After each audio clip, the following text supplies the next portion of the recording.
Their performances never gave anything away. The day before the competition, I literally couldn't walk. Neither the emotional strain they were enduring, nor the physical torment. I pulled not one, but both hamstrings. They were like, stop crying, like, just get on with it.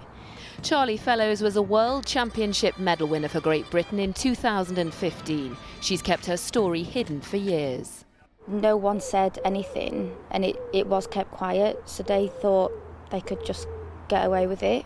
Charlie's isn't the only childhood scarred by abuse within British gymnastics.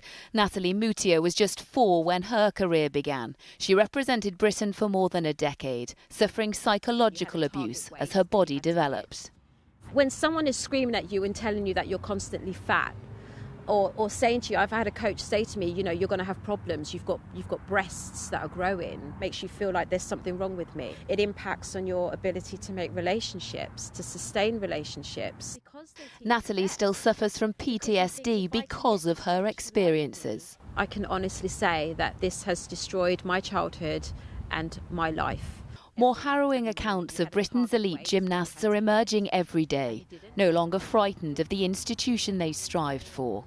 Leah Jacobs represented her country from the age of 8. Her memories are vivid. You just lived in constant fear. As soon as they mentioned the word stretching, you would instantly freeze up. You'd have one person on one leg, one on the other, both pulling them down beyond 180 degrees. We were tiny. You know, these people pushing us down weren't.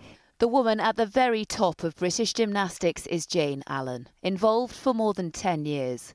Those competing on her watch want her to step down.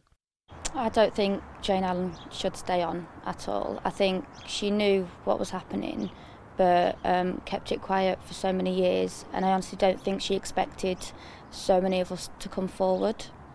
ITV News put Charlie's accusations to British Gymnastics today. They had this response.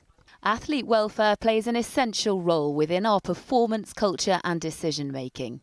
We have worked with our gymnasts and taken specific actions to ensure that their interests and concerns are always considered and addressed, and that they have a choice of routes to raise concerns.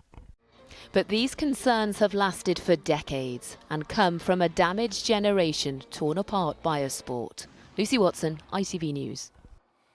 Well, our sports editor Steve Scott, whose investigation broke the story, joins me now. Steve, pressure on those at the top of British athletics, right? Yeah, and increasing all the time. British gymnastics, sorry. Yeah, increasing all the time, not helped by the developments with Cartoon Network tonight. Cartoon Network was a very significant, very high-profile partner of British gymnastics, and they've decided to end that relationship with immediate effect. The British Gymnastics deal, Chief Executive Jane Allen recently described as a major deal.